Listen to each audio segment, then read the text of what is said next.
faire ce webinaire aujourd'hui avec notre client Natixis Payment Solution avec Marie-Pascale Bécher pour vous présenter un retour d'expérience sur le calcul des coûts, la rentabilité et tous les sujets qui s'ensuivent. On va voir ça dans la présentation, notamment sur les sujets de tarification, etc.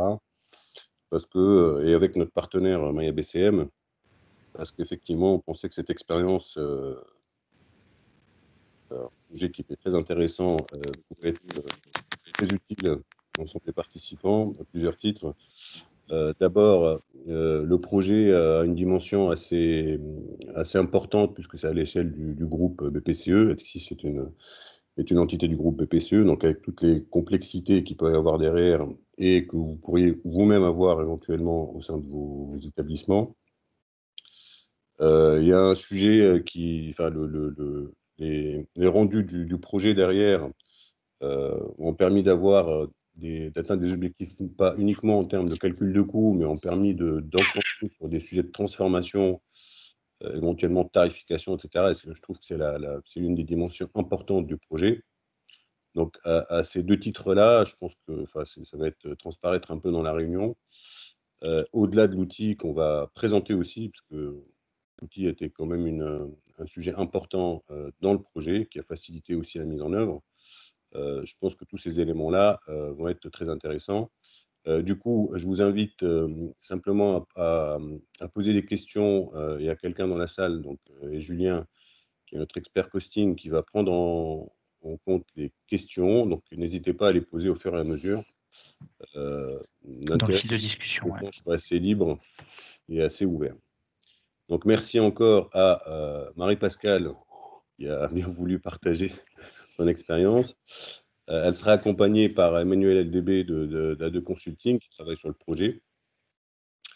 Et puis, vous avez autour de la table aussi donc, Julien Gadra, A2 Consulting, moi-même, Mourad Mebaza, je suis responsable du secteur banque au sein d'A2, et puis l'équipe MyABCM autour de la table, que je laisserai présenter tout de suite.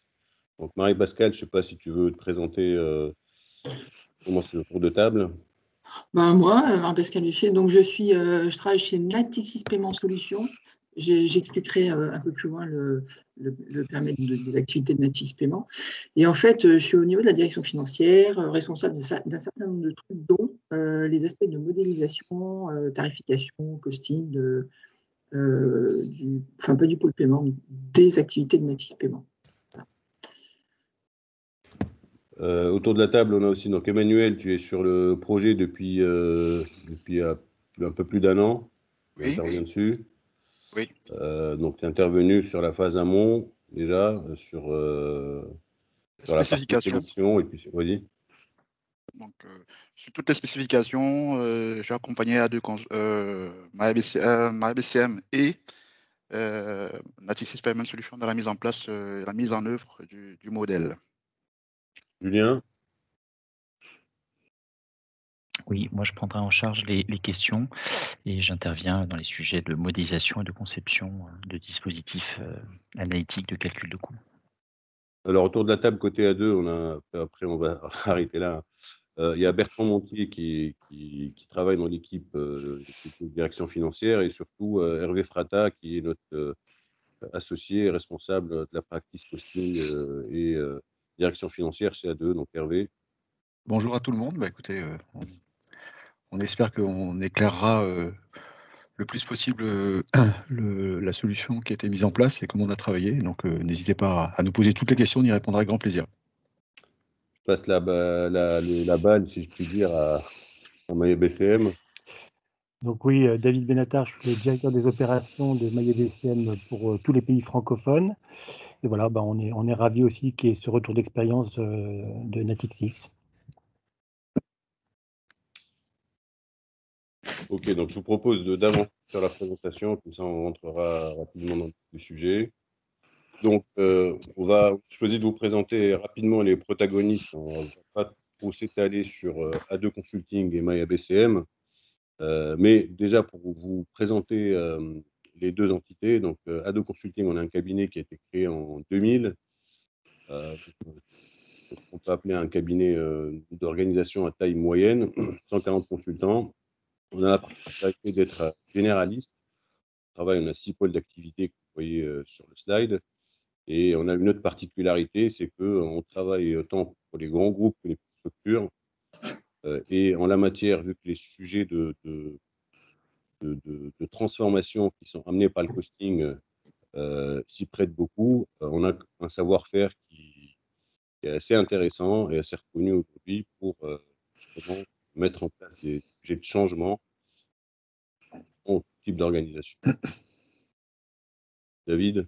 Oui, donc MyABCM, on est un éditeur spécialisé sur la solution de costing MyABCM. On fait que du costing, hein, c'est ça notre point spécifique. On est le leader mondial vraiment sur le sujet, car voilà, c'est vraiment le sujet sur lequel on travaille, et uniquement le costing. Donc, ce qui fait qu'on est vraiment un acteur spécialisé.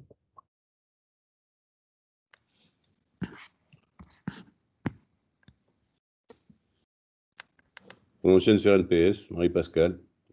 Voilà, donc NPS, en fait, NPS, c'est un pôle paiement, enfin relié à Natixis, le Natixis étant relié à BPCE.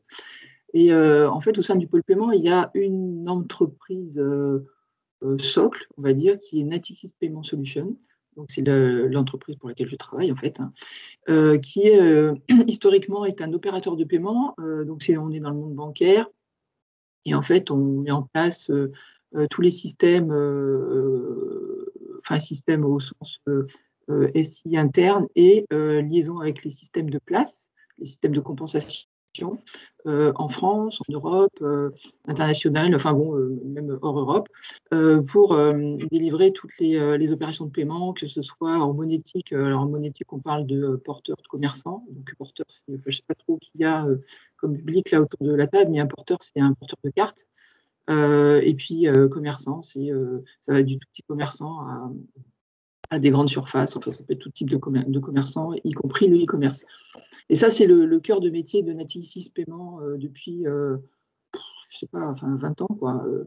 Et depuis à peu près 3-4 ans, on a élargi le périmètre à des solutions digitales. Donc, on a des solutions qui sont faciles à implémenter en termes de e-commerce.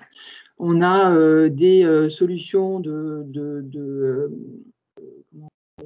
comité d'entreprise. Enfin, on a un certain nombre de startups qu'on a intégrées pour faire un peu de paiement. Donc, qui est structuré avec les entités qu'on a ici depuis à peu près 3-4 ans. On travaille. Le démarrage de Natixis Paiement, c'était pour délivrer toutes les opérations de paiement du groupe Caisse d'épargne et Banque Populaire, qui sont donc, c'est un groupe mutualiste, et par ailleurs des banques externes clientes. Pourquoi? Parce qu'il y a tout un tas de banques en France qui n'ont pas les moyens de se payer tout le SI pour opérer les opérations de paiement, quoi. Et puis, on a, au travers de nos startups, là, de la clientèle directe, un volant de clients directs d'e-retail. Voilà en gros le périmètre de Natixis Paiement. Et le modèle qu'on a, enfin le retour d'expérience qu'on va faire n'est pas du tout sur le pôle paiement, et uniquement sur le périmètre de Natixis Paiement. C'est un peu différent que si on avait traité tout le pôle paiement. On pourrait peut-être faire plus tard, mais pour l'instant, ce n'est pas ce qu'on a mis en place. Tu peux changer de page si tu veux. Donc, grosso modo, durant cet atelier, nous allons aborder quatre items. Le contexte de choix de MyABCM, la démarche, qui va être légèrement technique sans être rébarbative, et il va voir les principaux bénéfices de l'application et une conclusion et des échanges. Donc, sur le contexte, je vais laisser Marie-Pascale dérouler. Ouais, donc, au niveau de Natixis Paiement, donc, on avait deux problématiques à résoudre.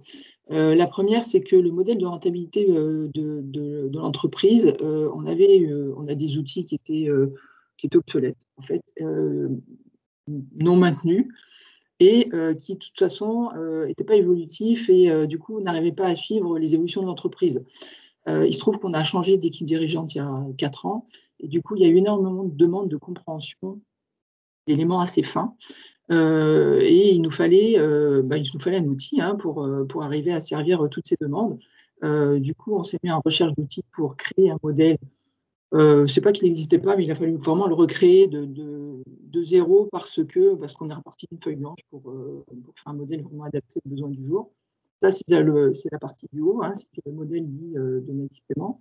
L'idée étant de ramasser un exercice comptable et puis de ventiler l'intégralité des charges et des produits sur une maille de prestations pour arriver à avoir des coûts fins, des coûts unitaires, des coûts variables, enfin, toute une panoplie pour en discuter plus loin, mais de bien décliner l'ensemble des activités de l'entreprise et de sortir sur une maille de prestations.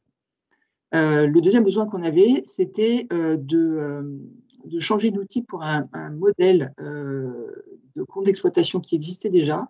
Pareil, on avait un outil qui était plus tout maintenu. Et en fait, celui-ci, c'est un autre sujet. En fait, on est au niveau du groupe BPCE et on cherche à savoir quelle est la rentabilité des moyens de paiement au niveau des établissements du groupe. Alors, les établissements étant les deux gros pôles de réseau, à savoir les caisses d'épargne et les banques populaires. Et ça, c'est un exercice qu'on fait depuis, je sais pas, une dizaine d'années. Mais c'est pareil, l'outil était en fin de vie, quoi. Il a fallu, alors non pas le recréer parce qu'il existait, mais il a fallu le transposer dans un nouvel outil. Donc nous, on cherchait un outil qui nous permette de faire, de pouvoir développer 2 modèles dedans. Enfin 2, voire plus, mais en tout cas en point de départ, on avait 2 modèles à mettre à l'intérieur. Donc on cherche un outil qui ne soit pas quand même enfermant en termes de price, de prix, de prix de vente, et qui ne soit pas facturé au nombre de modèles. Parce que là, on en a 2, mais on imagine d'en faire un certain nombre, d'autres, quoi. Voilà. Donc, il y en a un, c'est que des données, des sources internes à l'entreprise. Et non, tu peux rester encore un petit peu, s'il te plaît, sur la page d'avant. Et voilà. Et l'autre, on a des données centralisées, c'est-à-dire données qu'on va chercher, pas forcément que au niveau Native Payment. Et puis, des données qu'on récupère des établissements concernés, c'est-à-dire les caisses d'épargne populaires, qui viennent compléter ce qu'on injecte dans le modèle pour en tirer la rentabilité des moyens de paiement. Voilà. Donc, c'est 2 modèles différents. Là, la suite, en fait, on va plutôt la dérouler sur le premier modèle, c'est-à-dire le modèle de rentabilité de NPS. Voilà, tu peux changer de page. Sur cette slide, Marie-Pascale peut éteindre son micro. Sur cette slide, on abordera les principaux éléments de choix de MyBCM du côté de Natixis Paiement. Je vais laisser Marie-Pascale dérouler et j'interviendrai si nécessaire avec MyBCM pour appuyer certains éléments. Donc, nous, on cherchait à pouvoir avoir un outil qui ait une souplesse de restitution fine, parce qu'en fait, Native Payement est une entreprise avec des activités qui sont assez sophistiquées. Je ne sais pas si c'est le mot juste, mais en tout cas, c'est assez riche, quoi. Et pour passer des activités de Native Payment à un coût unitaire par prestation, il nous fallait un outil capable de chaîne de modélisation, en fait, pas forcément très simple. Donc on cherchait ça, on cherchait à pouvoir avoir un cube en sortie pour pouvoir exploiter des données, mais vraiment sous des focales très très variées. On cherchait un outil, comme je disais tout à l'heure, qui nous facture pas au nombre de modèles, puisqu'on en avait déjà 2 à faire en départ, et puis comme on a le pot de paiement, on imagine éventuellement d'en faire d'autres, donc on ne voulait pas payer au modèle. On voulait un outil qui soit rapide en traitement, donc pas l'outil qu'on avait précédemment sur la partie data paiement pouvait tourner pendant un temps assez conséquent. Donc nous, on voulait quelque chose qui tourne rapidement, qu'on puisse rafraîchir avec quelque chose de complètement automatisé de bout en bout, quoi. On lui donne des données une fois que le modèle est complètement implémenté. En gros, on presse bouton, on se met à la sortie du cube et puis on exploite, quoi. Voilà, on cherchait un outil qui nous sorte suffisamment d'indicateurs en sortie pour qu'on puisse faire des restitutions assez élaborées, qu'on ne fait pas forcément tout en sortie de l'outil, bien qu'il y ait un outil de restitution là, mais on a branché du Power BI en sortie de l'outil. Parce qu'on a une équipe dirigeante qui est extrêmement comment dirais-je, je sais pas moi, exigeante de ce point de vue-là. Voilà. Et puis, on cherchait à traiter toute l'activité récurrente de l'entreprise et à isoler les charges de projet qui sont chez nous assez lourds, puisqu'en fait, on a beaucoup de recherche et développement, on a beaucoup de projets qui sont en lien avec les évolutions réglementaires. Et on a besoin de savoir, en fait, quand on price une prestation, à quel point on est en mesure de couvrir des projets. Enfin, voilà, donc on avait cette dimension-là à servir. Et puis qu'est-ce qu'on voulait faire? On voulait aussi pouvoir consulter en parallèle plusieurs exercices ou faire des évolutions d'un exercice avec des proformas pour faire des transformations, voire des simulations en aval du modèle. Voilà en gros tout ce qu'on voulait faire.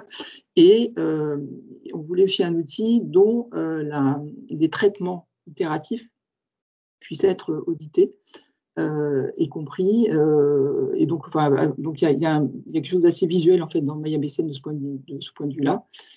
Voilà, en gros, je ne sais pas si tu veux compléter, Manuel, si j'ai oublié quelque chose. Après, je dois préciser que le processus de choix de MyABCM a été quand même contradictoire, hein, c'est bien de le préciser. On ne peut pas forcément s'étaler, mais il y a eu un POC, il y a eu une rencontre de d'autres fournisseurs et un choix comme ça se fait partout. Donc, je vous préciser, on ne va pas s'étaler sur les fournisseurs. On a eu une période de choix d'outils. On avait fait effectivement des jeux d'essai pour tester les différents soumissionnaires, on va dire. Et effectivement, on a retenu MyABCM en fin de parcours.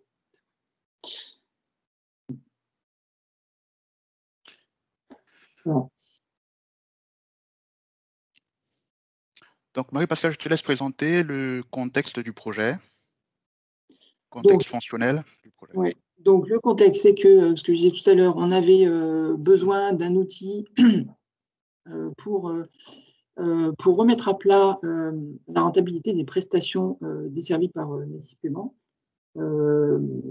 Suite aux évolutions conséquentes de l'entreprise en 3-4 ans, là, le monde des paiements est un monde qui est très, très évolutif et du coup, au sein de l'entreprise, on a eu des réorganisations, on a eu des développements de certaines lignes par rapport à processing de base qu'on opérait jusque-là.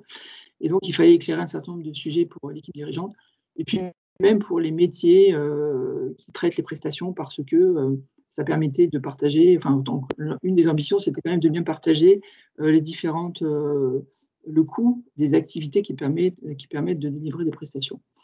Voilà. Donc, on avait un outil avant qui était complètement, enfin bon, on ne pouvait plus l'utiliser. On avait aussi, il y a eu pas mal de changements de personnes dans l'entreprise. Du coup, il y avait une perte de connaissance de ce qui constituait les prestations, en fait, les moyens mis en œuvre pour réaliser ces prestations-là. Du coup, on avait besoin d'éclairer ce sujet-là aussi, et puis en finale de questions que nous pose la direction. Voilà. Donc, on s'est lancé dans un projet. On a voulu embarquer l'adhésion de la direction, évidemment, et la compréhension de ce qu'on faisait. Du coup, un peu plus loin, on a tout le déroulé du projet, mais en fait, on a pris un certain de projet pour bien brosser les besoins de un peu tout le monde, les métiers, la direction, et puis nous, au niveau de la direction financière, et de rassembler la connaissance qu'on n'avait plus de certains sujets. Voilà. Donc, en fait, NPS, il y a une grosse charge de projet dans l'entreprise, mais aussi, pour nous, on considère qu'on est un opérateur industriel. Et du coup, le principe d'un modèle, de traiter la rentabilité de l'entreprise via un modèle ABC, en fait, c'était complètement pertinent. Mais c'est vrai que dans la mise en place du modèle qu'on a fait, il a fallu qu'on se casse la tête quand même sur la partie projet parce qu'elle est non neutre, en tout cas dans notre niveau de charge. Voilà. Donc, on a ça. On avait donc à partager la connaissance des prix de revient et de ce qui est rentré en compte dans les prix de revient. C'est-à-dire quelles étaient les charges d'IT qui intègrent nos prix de revient, quelles sont les charges de back-office, est-ce qu'on a, on a des fournisseurs internes au groupe et on a des fournisseurs externes. Donc, il fallait qu'on éclaire ça aussi pour des histoires de partage de connaissances et de pilotage des fournisseurs.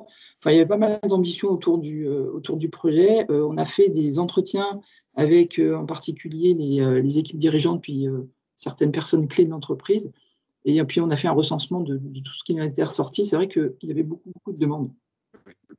Il y avait beaucoup de demandes. On avait imaginé dans un premier temps de faire un modèle, enfin simplifié, je ne sais pas, mais on avait imaginé de lotir pour arriver à sortir dans un premier temps les coûts de revient, parce que c'était vraiment la demande principale, en particulier face aux appels d'offres.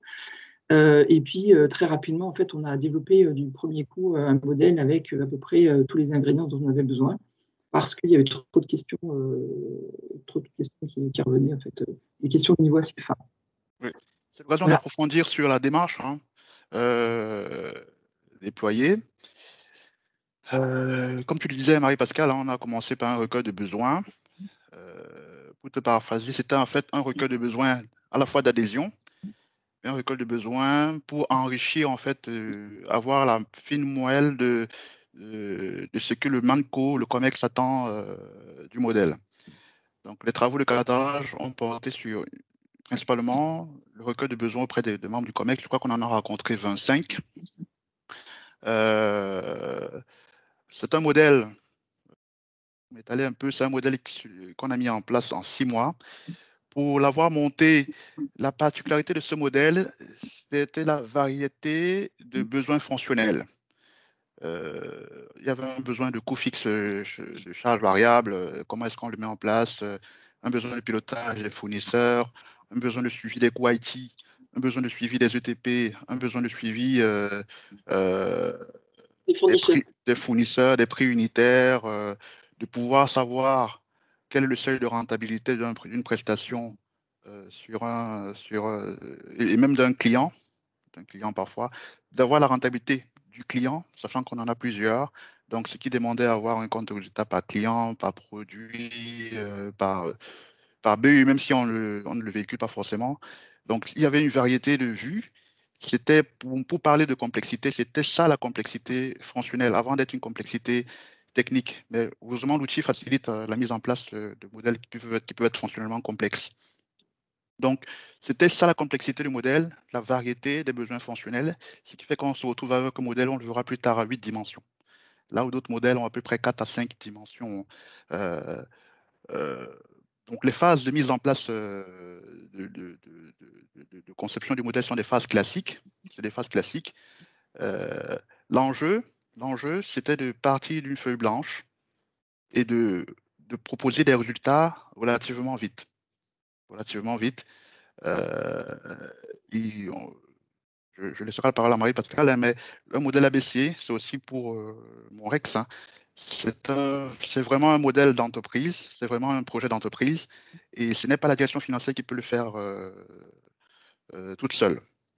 Donc, je laisse Marie-Pascale échanger un peu sur la composition des équipes projet. Je ne vais pas m'étaler sur les aspects techniques projet. Marie-Pascale, je te laisse présenter grosso modo les enjeux de la composition d'une équipe ABC. Donc, on avait une équipe au niveau de la direction financière, parce que c'était l'équipe projet, enfin, c'est l'équipe qui fabriquait le modèle.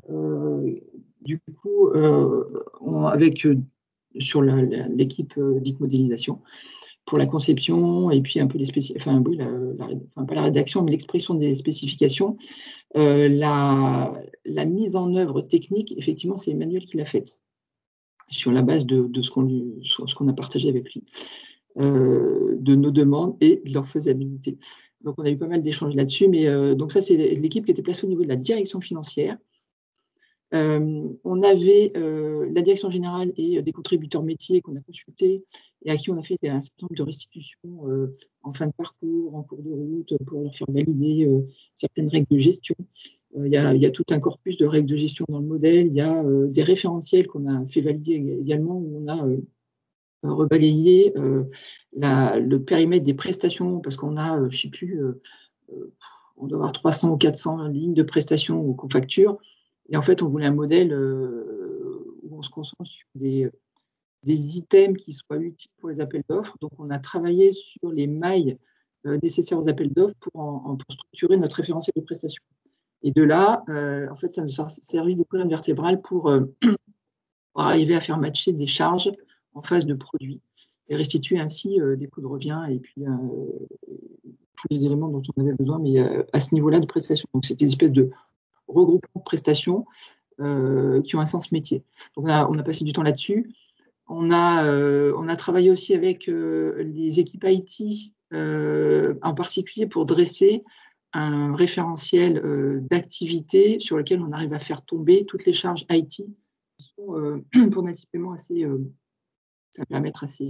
assez riche, puisqu'on a des charges internes au groupe, on a des fournisseurs internes au groupe différents, donc qui ont des structures de factures différentes, des justifications de factures différentes qu'il fallait qu'on traduise pour pouvoir les processer dans le modèle.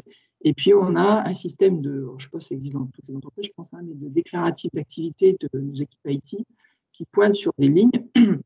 Là, c'est pareil, il a fallu bâtir un référentiel pour faire tomber ces lignes-là sur notre référentiel d'activité. Donc, on a créé des référentiels en travaillant avec les métiers au sens de prestation, puis les métiers au sens IT. Voilà, et on s'est fait accompagner par A2 pour l'implémentation du modèle et puis évidemment par MyABCM, puisque c'est là qu'on a appris notre outil. Oui, après, c'est des équipes qui doivent être soudées. C'est pour ça qu'on a fait des bulles avec, qui sont entre guillemets main dans la main. Parce que effectivement, il y a des problématiques de mise en production. Il peut avoir, ça c'est mon Rex, hein, c'est d'avoir, il faut qu'il y ait vraiment entre vous fonctionnels et vous et vos équipes MOA un vrai dialogue, une vraie coordination pour que la mise en production du modèle se fasse dans les meilleures conditions. Donc, oui, alors il se trouve que dans le périmètre de Natif Paiement, comme on est dans le secteur bancaire, on a énormément de contraintes de sécurisation sur nos systèmes, avec des passages obligés, de la production applicative qui a des règles très rigoureuses. Donc c'est vrai que dans la mise en place de ce modèle-là, qui a priori, je pense, peut être plus simple dans d'autres contextes, chez nous, ça a pris un petit peu des proportions et du délai parce qu'on est obligé de passer dans un certain nombre de fourches codines. Je ne pense pas que ce soit le cas de toutes les entreprises, en fait. Chez nous, ça fait partie. Juste, c'est un complément. Emmanuel, si on peut revenir sur le slide d'avant. Je trouve que la partie projet est une dimension assez lourde et assez importante du sujet. Et là où peut-être MyABCM a contribué aussi à faire en sorte que le sujet aboutisse, je trouve que le projet a été mené de façon très agile, dans le sens où il y a eu pas mal d'interactions avec le MANCO.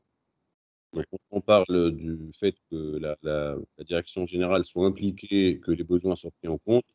Ça a aidé quelque part le fait de pouvoir fonctionner en mode agile à faire mûrir la réflexion au niveau de la direction générale.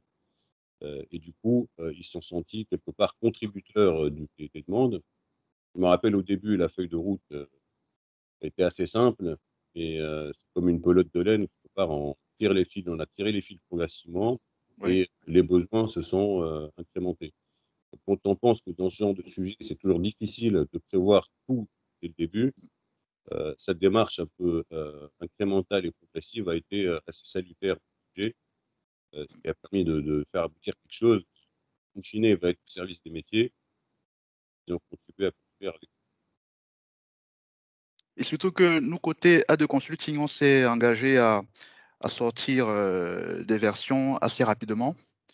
Pas forcément toutes sèches. Hein. Un modèle ABC n'a pas pour but de traduire toute la vérité comptable d'un sujet, mais vraiment de sortir des chiffres assez rapidement pour que le métier commence à réfléchir. Ça a été vraiment un travail à la fois d'équipe, mais à la fois d'enrichissement, même si c'était un modèle mis en place. Parce qu'une des complexités, c'est de recéter un modèle qui est nouveau. Il y a des problématiques d'historique, des problématiques de connaissances métiers, Et on ne pouvait pas, dans le cadre d'un modèle qui se met en place, le faire tout seul. Donc, à toutes les phases, tous les acteurs étaient impliqués, que ce soit la DSI en tant que consommateur de charge ou la DSI en tant que metteur en production. Tous les acteurs étaient impliqués et parfois, lorsque l'un des apports de MyBCM, c'est que lorsque parfois les infrastructures du client ne sont pas encore mûres pour le projet, nous, à De Consulting, on peut mettre en place une infrastructure pour avancer, y compris MyBCM. Donc, c'est aussi un des apports qu'on a eu sur le projet. C'est une cohésion qu'il faut y avoir et c'est très important dans la réussite de tout projet d'ailleurs, mais de ce projet-là, ça a été vraiment clé pour pouvoir sortir des chiffres assez rapidement malgré la complexité fonctionnelle des demandes. Oui, c'est vrai qu'on a fait enfin pas un projet en 2 temps, mais on a monté tout le modèle sur les environnements de A2, puisque ce assistement n'était pas disponible encore, ça prenait trop de temps, par rapport au calendrier qu'on s'était donné. Et puis ensuite, on a migré le modèle créé chez A2 sur les environnements de NPS. Voilà. Je ne vais pas m'étaler sur cette présentation, c'est pour vous donner une vision pour ceux qui aiment la complexité, qui aiment un peu la structure, qui aiment bien l'ABC, les fans de l'ABC. Le modèle, il est à peu près à 8 dimensions. C'est un modèle assez, on ne va pas dire lourd, mais volumineux. C'est un modèle assez volumineux, c'est un vrai modèle d'entreprise. Et comme vous voyez autant de dimensions, par exemple, les codes comptables vont intéresser la comptabilité. Dans ce modèle, les fournisseurs vont intéresser les achats. Les projets vont intéresser la DSI et la direction de transformation. Les départements, ça va intéresser les chefs de BU. Les activités, ça va intéresser les responsables de processus et certains métiers pour savoir quelle activité qui... voilà. Et les prestations clients vont intéresser beaucoup plus la stratégie, beaucoup plus le management. Et une des précisions, c'est que jusqu'ici, Natixis Payment Solution n'arrivait pas forcément à produire une vue client. La vue client a vraiment été le plus de ce modèle. Et vous imaginez le nombre d'étapes de déversement. On est à peu près sur 6 étapes de déversement à peu près. Et MyBCM, en fait, arrivait à dérouler toutes ces étapes-là sans rupture de chaîne, sans problème de piste d'audit, donc avec une traçabilité, ce qui fait que lorsqu'on fournit un PNL d'un client, on est capable d'expliquer le rationnel. Et parfois, ça c'est mon Rex encore, parfois ça peut comment dire, nous en tant que gestionnaire de projet, parfois lorsqu'on apporte quelque chose qui est un peu plus avancé que les équipes de contrôle-gestion internes, il faut pouvoir aussi onboarder l'équipe de contrôle-gestion interne pour ne pas montrer qu'on est dans l'antagonisme. Parce que les équipes internes peuvent parfois avoir l'impression qu'elles n'ont pas été capables d'apporter telle vision et qu'un cabinet externe a apporté. Voilà. Donc, mais nous, on apporte cette vision-là. On enrichit l'analytique de l'entreprise et à la fin, on le met à la disposition du contrôle de gestion pour que le contrôle de gestion aille de l'avant dans ses missions quotidiennes. Donc, c'est la précision que je voulais faire. Donc, aujourd'hui, on a un modèle sur plusieurs dimensions. J'aime appeler ça un modèle à 360 degrés. Et après, c'est au management de l'exploiter de toutes les facettes. Je vais très brièvement aborder le modèle sur l'aspect technique. C'est l'occasion pour moi de présenter un peu la structure d'un projet sous MyABCM, d'un projet ABC sous MyABCM. D'abord, on a des inputs. Les inputs peuvent être tellement variés. MyABCM, c'est un outil qui avale, je ne dirais pas tout, mais presque tout, que ce soit des bases d'entreprise, que ce soit des fichiers, des CSV, de l'Access. Et MyABCM, en fait, ce n'est pas toute cette infrastructure. MyABCM, c'est juste un outil, un moteur de calcul. Un moteur de calcul puissant, parce que MyABCM, c'est un moteur de calcul qui arrive à faire des allocations avec une piste d'audit, des allocations très complexes avec une interface visuelle très collaborative, très intuitive. C'est un moteur de calcul parce que non seulement il réussit à gérer les allocations, et c'est son job premier, pure player, mais en plus, il permet de gérer, par exemple, des allocations réciproques. Pour avoir vu plusieurs outils, c'est quasiment le seul aujourd'hui qui arrive à gérer les allocations réciproques. Exemple, la RH recrute, la direction des ressources humaines recrute pour l'IT travaille pour la RH. Ça, on peut le voir on peut le mettre en œuvre dans un modèle avec MyABCM. Et c'est ce qu'on a fait chez Natixis Paiement. L'IT travaillait pour la finance, par exemple, alloue des coûts à la RH alloue des coûts à la finance. Donc, ça, on arrive à le faire. Mais beaucoup de contrôleurs de gestion sont frustrés parce qu'ils n'arrivent pas à le faire. Mais nous, on a pu le faire grâce à MyABCM et c'est natif. On a un ETL entre MyABCM et les inputs. Vous pouvez brancher votre ETL maison. Hein. On a un ETL et du coup, via l'ETL, on connaît toutes les pistes on connaît en fait tout le déroulement des déversements. Et je connais coder, mais je n'ai pas fait une seule ligne de code lors de ce projet-là. Donc, aucune ligne de code. Ce qui fait que ça accroît la prise en main par le métier. Ça permet aux équipes de mieux comprendre la composition des coûts, des marges. On sort en fait de l'effet boîte noire, totalement. Parce que beaucoup de responsables contrôle de gestion ont trop peur de l'effet boîte noire, parce qu'il y a toujours un senior dans l'équipe qui fait tout, qui maîtrise tout et qui risque de partir. Ou s'il part, personne ne sait, il y a une déperdition du savoir. On sort de cet effet-là, piste d'audit, et en sortie, on a des reporting natifs, un qui est Microsoft natif, et si le client le veut, il peut regarder sur l'interface visuelle pour comprendre un rationnel, modifier des volumes à la main, tout ce qu'il veut. Et certains clients souhaitent, comme c'est le cas de notre projet, sous Power BI, on a fait des visuels natifs, il est possible de brancher MyABCM, les exports MyABCM à du visuel Power BI, on l'a fait chez d'autres clients, on l'a fait chez Natixis Payment Solutions. Donc, nous aurons l'occasion d'échanger sur vos questions que vous aurez sur le sujet. Donc, pour finir sur cette partie un peu technique, ça c'est l'architecture, grosse maille du projet. L'un des apports d'ADE Consulting sur ce projet, c'est l'expertise fonctionnelle et l'anticipation. On avait un client, Marie-Pascale, qui avait un projet à 2 lots. Un lot qui était fin décembre 2019 et un lot à milieu mars 2020. Et nous avons réussi à intégrer les besoins des 2 lots. Ce qui a permis d'enrichir en fait les travaux sur la fiabilité des données, mais également de pouvoir apporter une première vision au ManCo sur des décisions qui pouvaient être urgentes, des décisions stratégiques qui pouvaient être urgentes. 3 mois dans une entreprise aussi dynamique, ça peut vraiment coûter cher. Donc, on a vraiment anticipé. Et parfois, on prend beaucoup de temps à corriger des chiffres qui vauront pour 10% du montant. Mais au fond, la décision peut être déjà prise sur une V0. Donc, c'est pour ça qu'on a sorti les chiffres relativement rapidement. C'était le challenge de la mission. Et comme je le répète, un projet ABC, un des facteurs d'échec d'un projet ABC, c'est le manque de collaboration. Et la collaboration était très bonne. Et c'est vraiment l'enjeu, c'est aussi ça, notre REX, hein, en tant qu'expert technique. Donc, je laisse Marie-Pascale si tu as quelque chose à dire sur ce planning. Sur le planning, oui. En fait, sur l'histoire de la collaboration, en fait, pour NP, c'était un sujet très important. Donc, en fait, c'est vrai que la collaboration était bonne. Mais en même temps, on avait considéré que c'était un projet qui fallait absolument aboutir et proprement, puisqu'il nous fallait des éléments pertinents en sortie du modèle.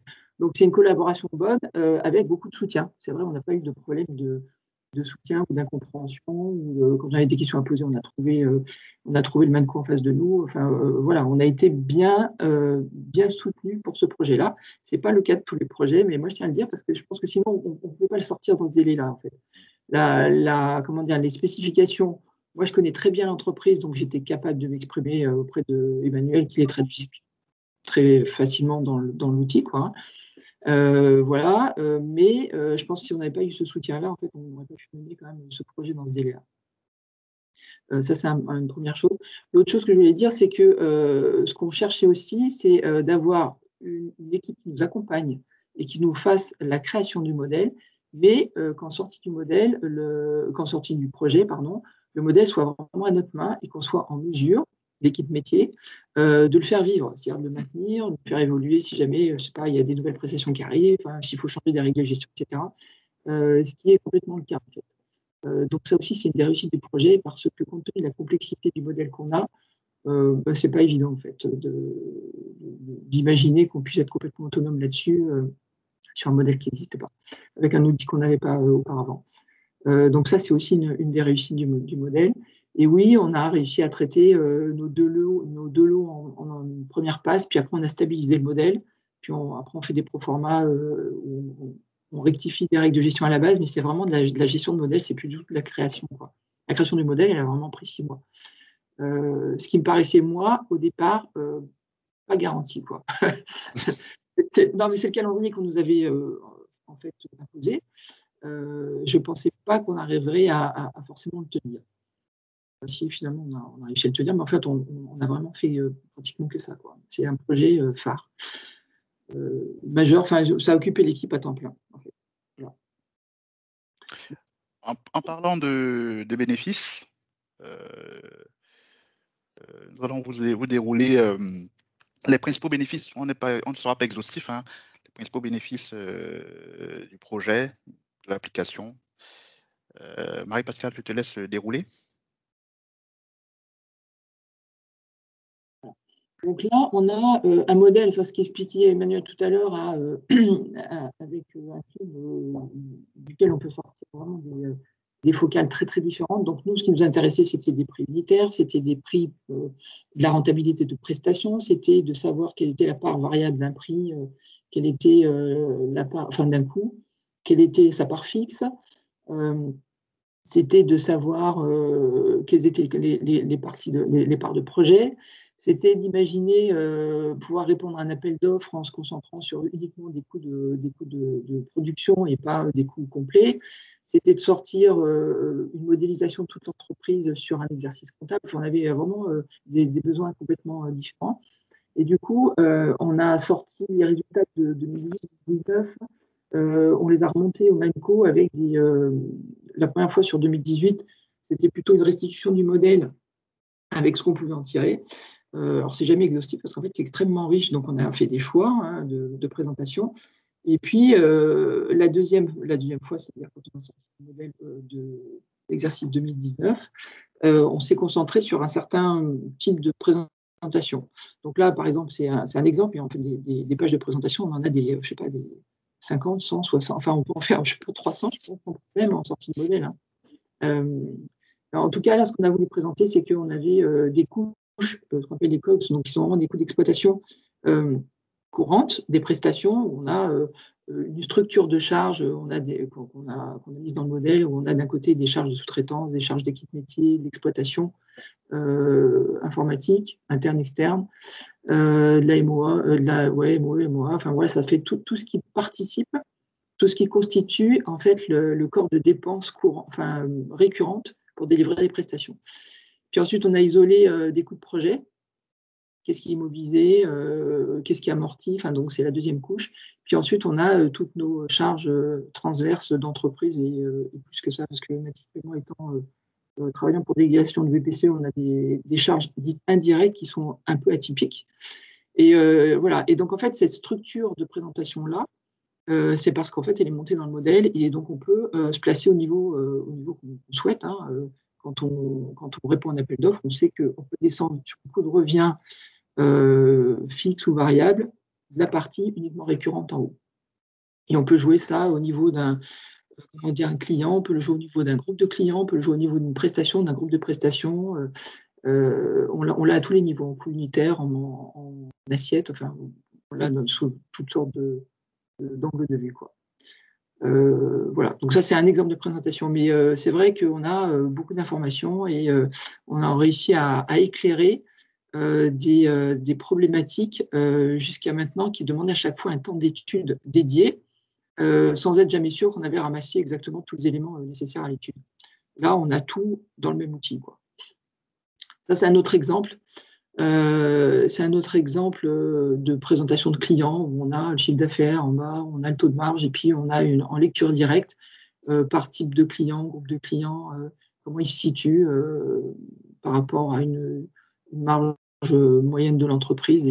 Et en fait, en un coup d'œil, on a un panorama exact d'un certain groupe de clientèle avec comment dire, des réponses, enfin, ça répond à énormément de questions que l'équipe dirigeante se posait, ce schéma-là, par exemple.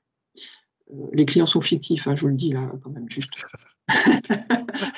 C'est juste pour éclairer le débat. Voilà. Mais c'est un exemple, en fait, on arrive à faire des présentations très. Enfin, ça a été fait manuellement en sortie de modèle, parce qu'on a passé beaucoup de temps sur des présentations. Mais c'est vrai que la matière qui sort de MyABCM est extrêmement riche. Voilà. Je ne sais pas si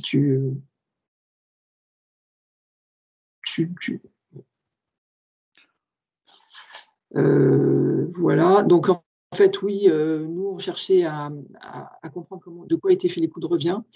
Donc ça répond complètement à la question. Les appels d'offres, on s'est servi des résultats du modèle déjà un certain nombre de fois pour répondre à des appels d'offres à des prospects, même pour accompagner des prospects des caisses d'épargne des banques populaires, à vrai dire.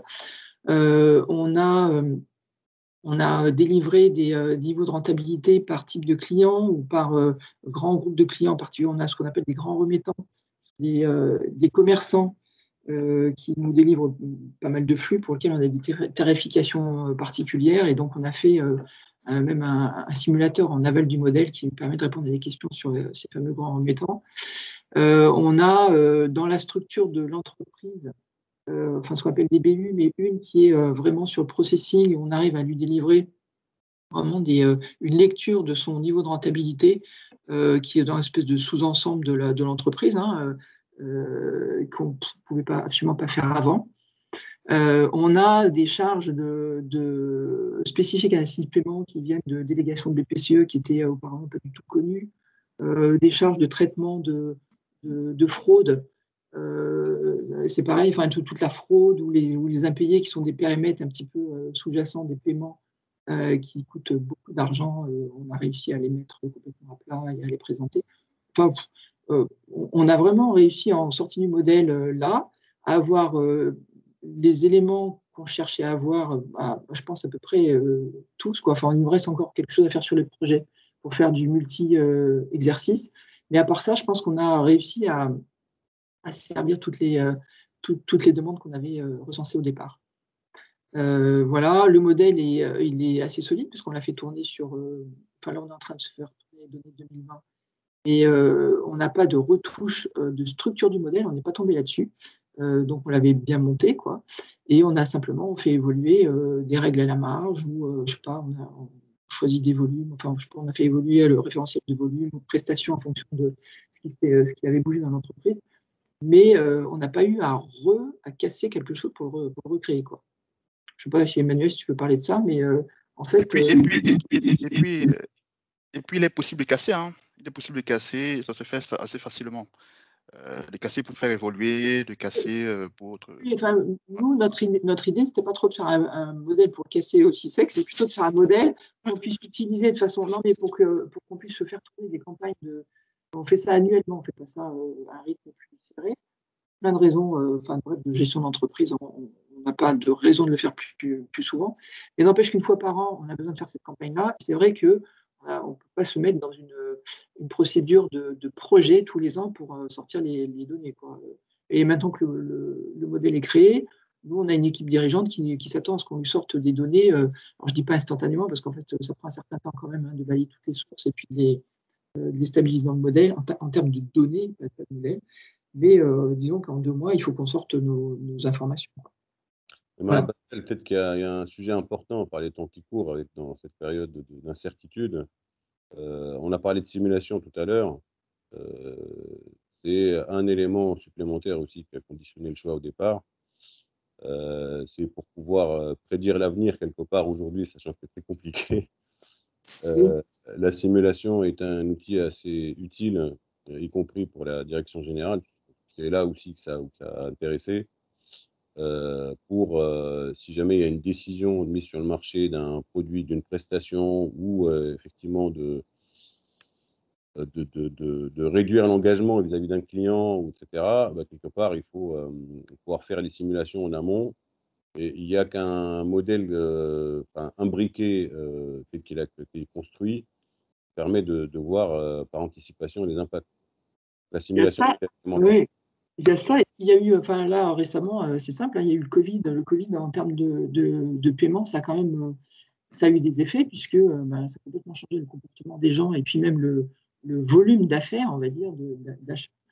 Et donc nous, un modèle comme ça nous permet d'identifier qu'est-ce qui est fixe, qu'est-ce qui est variable, et donc si on a une chute de volume, en fait, jusqu'où on peut descendre avant d'être dans le rouge ou pas, enfin voilà. Et ça, c'était absolument faisable auparavant. Là, on a absolument tout ce qu'il faut. On peut piloter on peut réinjecter dans le modèle des volumes complètement différents, puis voir ce que ça fait, sur quoi ça a joué. C'est très facile, en fait.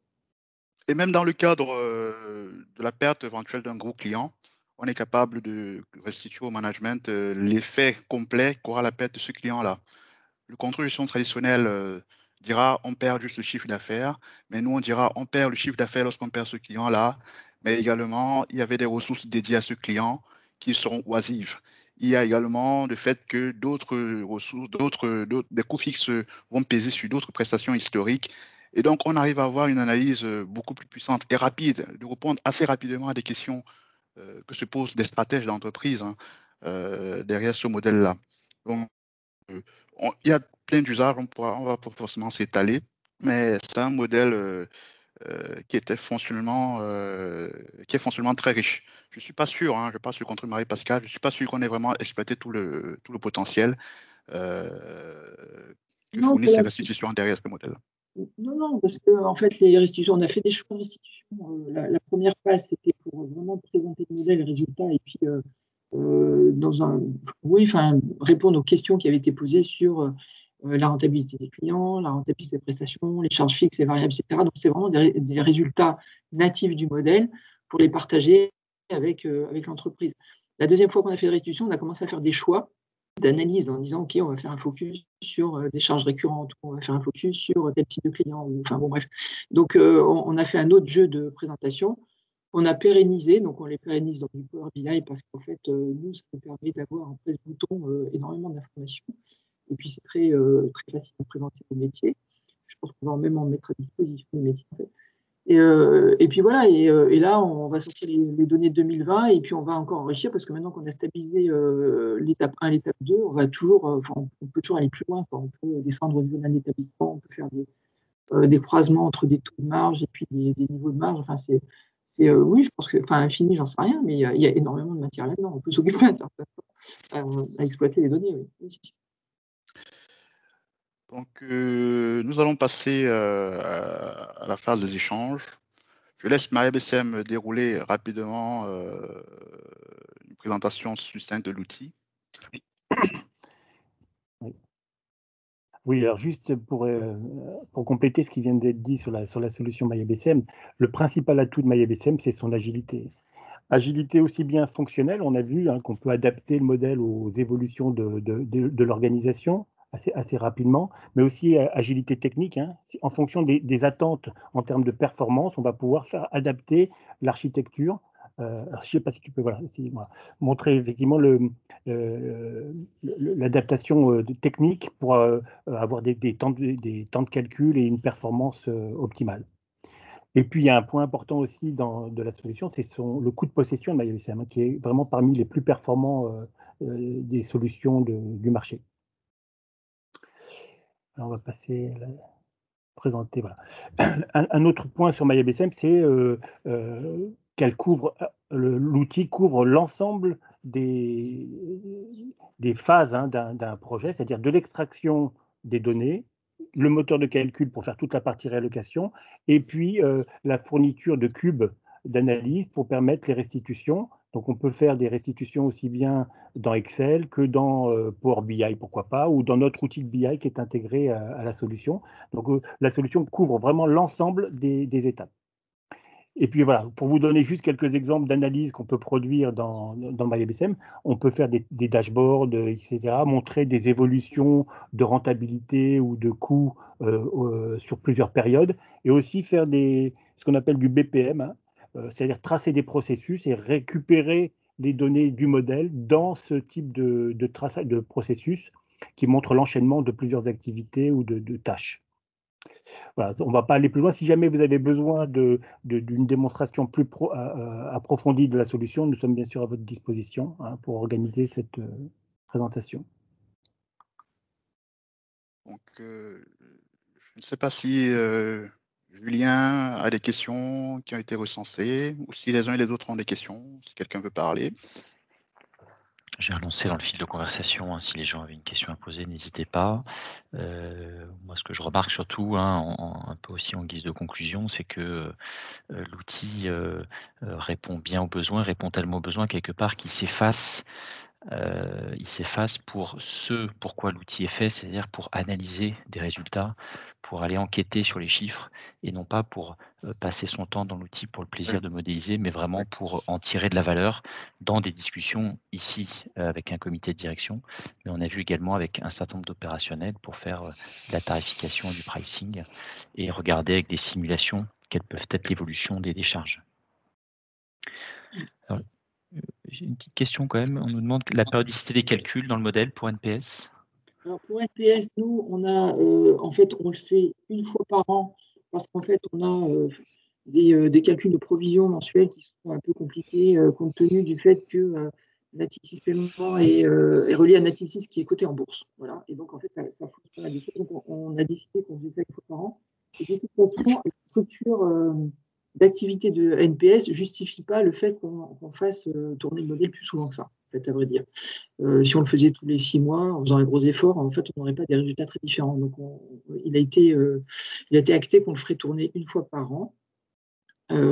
Maintenant, quand on avait choisi l'outil, on avait été voir, mais ça c'est plutôt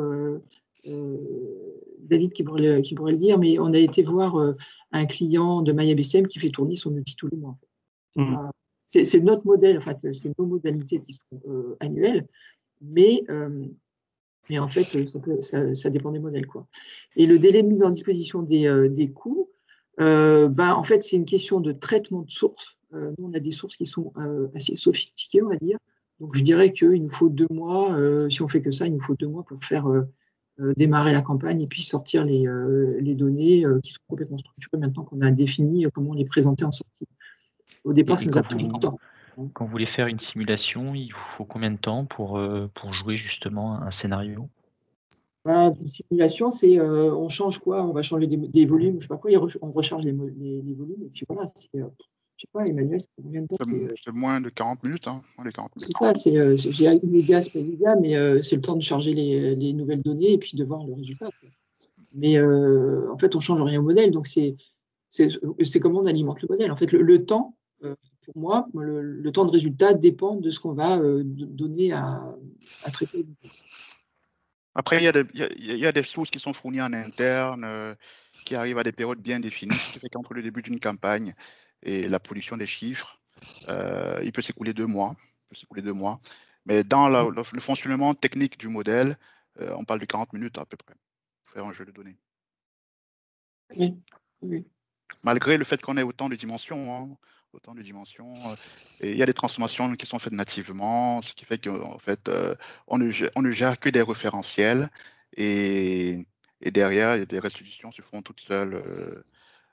Voilà, donc pas de sujet technique de mettre de run du modèle à ce D'accord. stade. Et une question aussi, on nous demande si le modèle est un modèle spécifique. Alors on a dit qu'on était parti d'une feuille blanche, mais est-ce que néanmoins pour l'axe activité, vous êtes inspiré d'un référentiel type SIGREF ou c'est vraiment une construction maison? C'est une construction maison, puisqu'en fait, le monde des paiements est quelque chose de très particulier. Et là, la construction tient compte des particularités techniques, applicatives, qui sont essentiellement des applicatifs internes. Donc, voilà, on avait cette contrainte-là et on n'est pas reparti de quelque chose d'existant par ailleurs. C'est vraiment une connaissance de l'activité de l'entreprise. En fait. L'activité au sens structure technique de l'entreprise qui a guidé la structure du modèle. Question aussi d'un point de vue architecture. On a dit qu'il y avait pour l'instant 2 modèles, hein, un modèle centré sur Natixis interne et puis un modèle sur la filière paiement au sein du pôle en général. Est-ce que les modèles se parlent ou est-ce que ce sont des modèles entièrement séparés? Non, ce sont des modèles séparés, puisqu'en fait, ils ne traitent pas les mêmes données, on va dire. Il y en a un qui s'adresse à Natix Paiement pour sa rentabilité, l'autre, ça s'adresse en fait, au final, aux caisses d'épargne aux banques populaires. Donc, on se met à la place d'une caisse d'épargne ou d'une banque populaire et on cherche à ramasser l'intégralité des charges et produits qui sont au niveau de la caisse d'épargne banque populaire. Donc, dans cette vue-là, le point commun, c'est qu'est-ce que Natixis Paiement va facturer aux caisses d'épargne, parce que c'est pour eux, c'est une ligne de charge, mais en fait, on ajoute aussi toutes les charges de la caisse ou de la banque populaire en question, donc ces charges de back-office, etc., qui sont complètement en dehors de NPS. Donc, il y a un tronc commun qui va être le niveau de facture de NPS, qui d'un côté est un revenu et de l'autre est une charge. Mais à part ça, non, ce sont deux modèles qui sont complètement différents.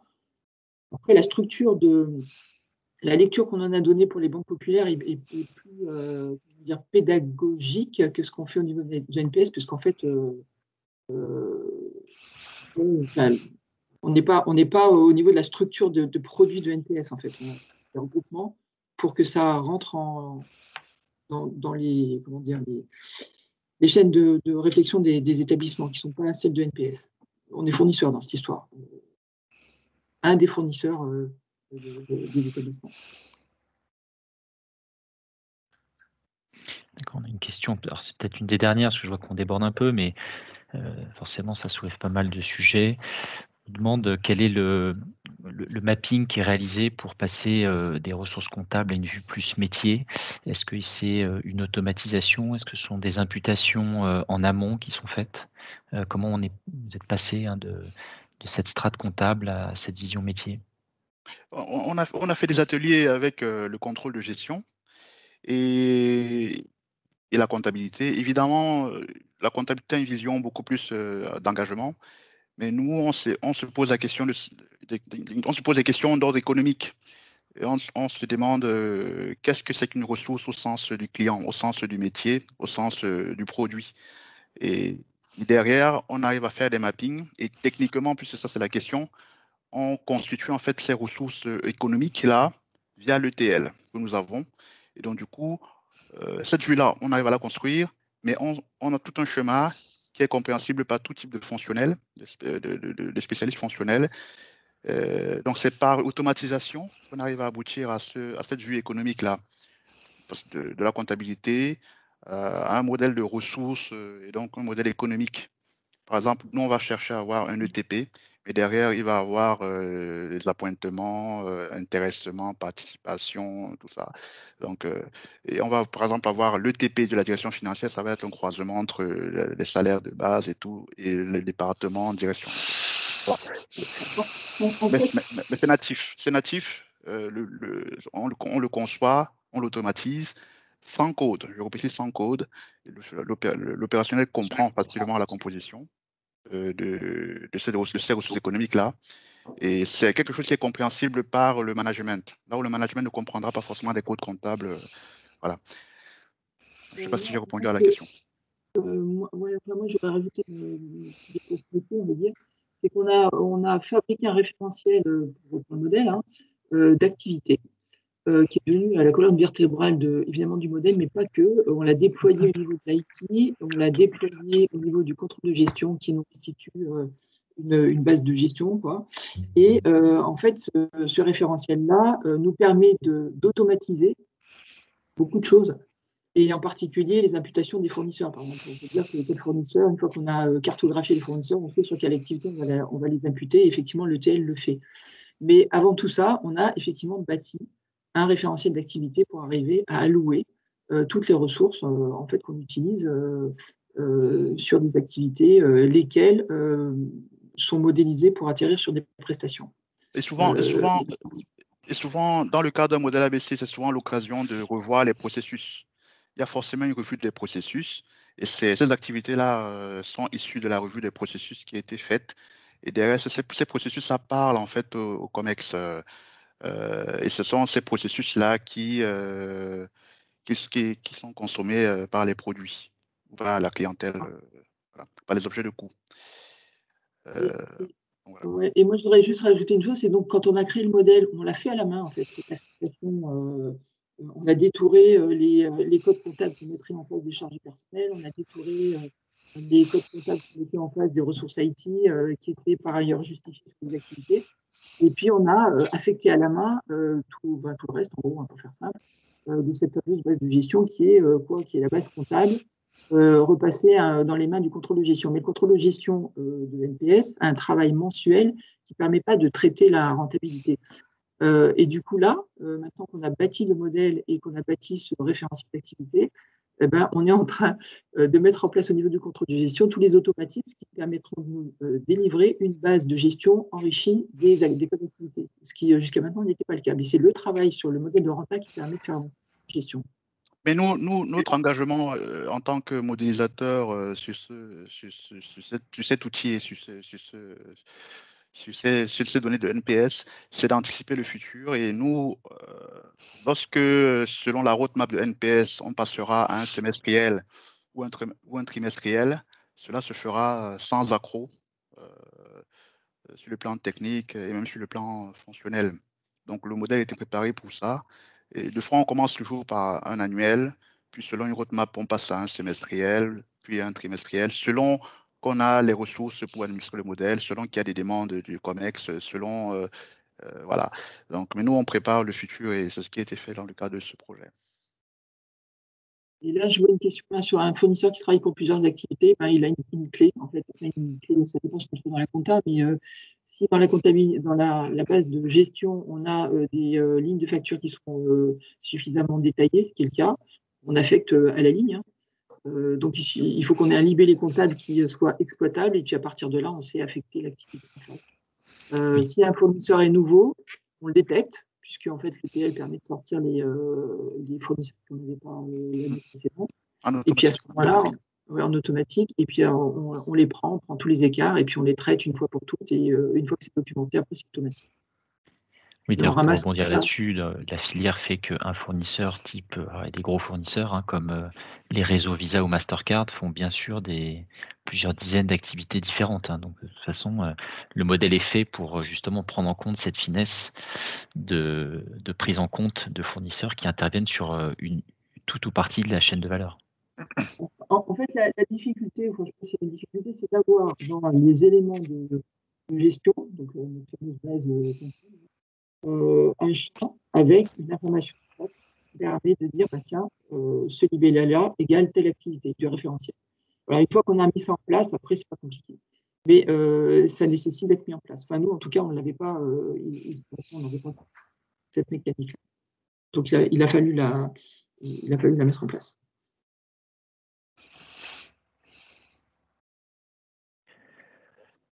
Question aussi sur l'ETL qui nous est posée. Alors, dans MyBCM, il y a un ETL intégré. Pour ce modèle-là, on utilise un ETL partenaire. David, je te laisse en parler. En fait, là, on peut utiliser soit l'ETL qui est fourni avec la solution, soit effectivement, vous pouvez utiliser un ETL externe. L'intérêt de l'ETL qui est intégré dans la solution, c'est qu'il n'y a pas besoin de code. Voilà, c'est vraiment que de la manipulation de données avec des fonctions qui sont déjà intégrées dans l'ETL. Il n'y a pas de code à taper. Voilà. Et c'est pour ça qu'il est compréhensible par des non-informaticiens. Après, il y a d'autres ETL qui peuvent être utilisés. Il n'y a pas de souci. On peut utiliser des ETL déjà existants dans l'entreprise. Nous, on avait comment ça s'appelle, Amadea, qui est très sophistiqué, en tout cas, qui n'est pas à la portée d'équipe métier. Et on a choisi de rester avec le TL de MyABCM. Et en fait, on s'en porte bien, puisque dans l'équipe, moi, j'ai quelqu'un qui est technicienne et qui comprend tout à fait toutes les règles de gestion et toutes les maps. Il n'y a pas de sujet de compréhension ni d'appropriation métier. C'était un des buts recherchés quand même.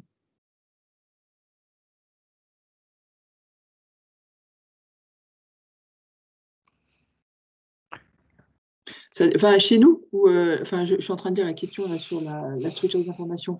Dans le logiciel comptable, l'idéal, ce serait qu'on ait un logiciel d'engagement qui soit arrimé à la comptabilité pour avoir une chaîne comme ça, sans couture, on va dire, et avec une affectation d'activité au niveau des engagements. Ce n'est pas le cas à Natis Paiement pour l'instant.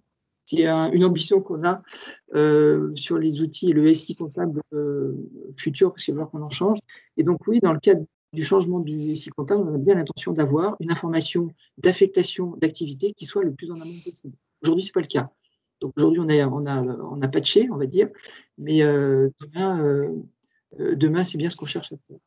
Le staffing de votre équipe, pour le projet, c'était Emmanuel de Maya BCM, parce que c'est notre super technicien, on va dire. Et puis, moi, parce que je connais très bien l'entreprise, donc j'étais, je pense, la plus à même de faire une expression de besoin détaillée et fine, et au fil de l'eau, de guider ce qu'on mettait en place et de le recéter. Et puis, j'ai une personne dans mon équipe qui est arrivée sur ce sujet-là, en fait. Hein, donc voilà, c'est un interne, un externe et puis un expert. Et puis le reste, c'était des consultations métiers qu'on a décrites tout à l'heure. Et pour le faire tourner à l'avenir, dans l'équipe en question, j'ai une autre partie de l'équipe qui s'occupe de l'autre modèle dont on a parlé au tout début. Donc mon ambition, c'est d'avoir une équipe, il y a 3 personnes en tout, qui à L3 arrivent à faire tourner les 2 modèles. Sans soutien technique, sauf si évidemment il faut qu'on crée un modèle nouveau, complètement différent, je ne sais pas quoi, quelque chose de technique. Mais tant qu'on n'a pas besoin de faire vraiment un nouveau projet, on va dire, et qu'on est dans de la maintenance ou simplement de la vie du modèle, pour moi, l'équipe interne doit pouvoir faire tourner ces 2 modèles-là sans support supplémentaire. Oui, il y a quand même on sent une autonomie facilement supportée par l'équipe interne. Sur ce modèle-là, sur l'autre modèle, je trouve que l'autre modèle, c'est un sujet un peu différent, puisqu'en fait, on a transposé un outil qui existait déjà, pour lequel on a déjà produit des résultats, donc il fallait qu'on continue à produire sans régression. Et là, du coup, on a embarqué certaines complexités et la prise en main du modèle est un peu plus longue, mais parce que techniquement, on a eu aussi des étapes plus compliquées à traverser. Mais en cible, on sera dans la même situation, effectivement, c'est-à-dire que c'est l'équipe métier qui est capable de charger ses données, de faire ses simulations, de rajouter une règle de gestion, de changer un référentiel dans un référentiel et de recéter comment le modèle se comporte après ces modifications-là. C'est exactement la même démarche, c'est juste un peu plus long. Mais en tout cas, le but est le même et manifestement, le résultat, enfin, je n'ai pas d'inquiétude sur ce résultat-là, en fait. Et moi, je répète, hein, c'est un modèle qui a été conçu sans une seule ligne de code. Donc, même pas le début d'une ligne de code, même pas une seule phrase. Donc, sans ligne de code. Donc, et moi, je ne suis pas un informaticien de formation. Donc, c'est à la portée de tout le monde. C'est vraiment facilement pris en main par les équipes internes. Contrairement à certaines applications qui demandent beaucoup de code, je passe sous le contrôle de Julien Gadra, et qui parfois font effet de boîte noire, et difficile à maintenir, parfois même pour celui qui l'a conçu. MyBSM, ce n'est pas le cas. Et c'est cette facilité-là de dialogue, le fait d'avoir un outil sans code, ça permet de vraiment dialoguer avec les opérationnels et d'aboutir à des résultats pragmatiques. Emmanuel, tu as une question sur la masse salariale, là. Moi, je ne vois pas les questions. Est-ce que la masse salariale est chargée avec l'ETL aussi, ou est-ce que c'est une extraction RH? En fait, nous, on prend des comptes sociaux de NPS. Donc, tout le PNL, tous les coûts de NPS. Et la masse salariale fait partie d'une de nos ressources qui est splittée en plusieurs types de ressources. Donc, c'est pris en compte également dans le modèle. Et par exemple, ça a été l'occasion de créer de nouveaux processus dans le cadre du projet. Par exemple, on a créé un processus de documentation des affectations des ETP. Typiquement, aujourd'hui, l'IT qui allouait ces ETP dans Clarity le fait. Mais en plus, les autres équipes, il y a un process qui peut être biannuel ou annuel, dans lequel chacun remplit en fait ce sur quoi il travaille. Et derrière, on a une affectation qui est vraiment auditable. des uns sur les activités, les uns et les autres sur les activités. Donc, ça a été l'occasion de créer ce processus-là. Et par exemple, la directrice financière de NPS a été preneuse de ce genre d'informations, tout en respectant les consignes RGPD. Hein. Ce n'est pas une allocation nominative, c'est une allocation par équipe. Donc, on aboutit à une maîtrise en fait, de ce que chaque équipe fait, les processus sur lesquels chaque équipe travaille. Et derrière, lorsqu'on présente le chiffre à la direction générale, on a une vraie piste d'audit de la comptabilité derrière les chiffres. Donc, ça a été l'occasion, lors de ce travail-là, de créer de nouveaux processus de solidification de l'information comptable. Donc, tout le modèle, tout le PNL de NPS est pris en compte, et même les CAPEX sont pris en compte dans le modèle, parce qu'on cherche parfois à avoir, dans le cadre d'une tarification, à avoir également la vision cash d'une prestation, pas seulement la vision PNL. Donc, on a les dépréciations, on a tout le PNL, on a les investissements, les postes de travail, les logiciels. Tout va dans le modèle, pas seulement le PNL.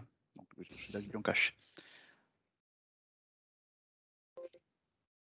Oui. Enfin, je dis oui. Pardon. Valorisation PNL et cash, oui, on a les deux. On a les deux.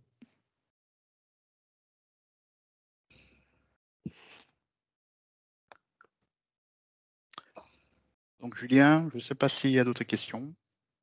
Ben, je pense qu'on a fait le tour. En plus, on a un peu débordé, donc peut-être libérer nos invités. Après, le sujet est toujours très riche, hein, si on rentre dans le détail de la modélisation, des règles, etc.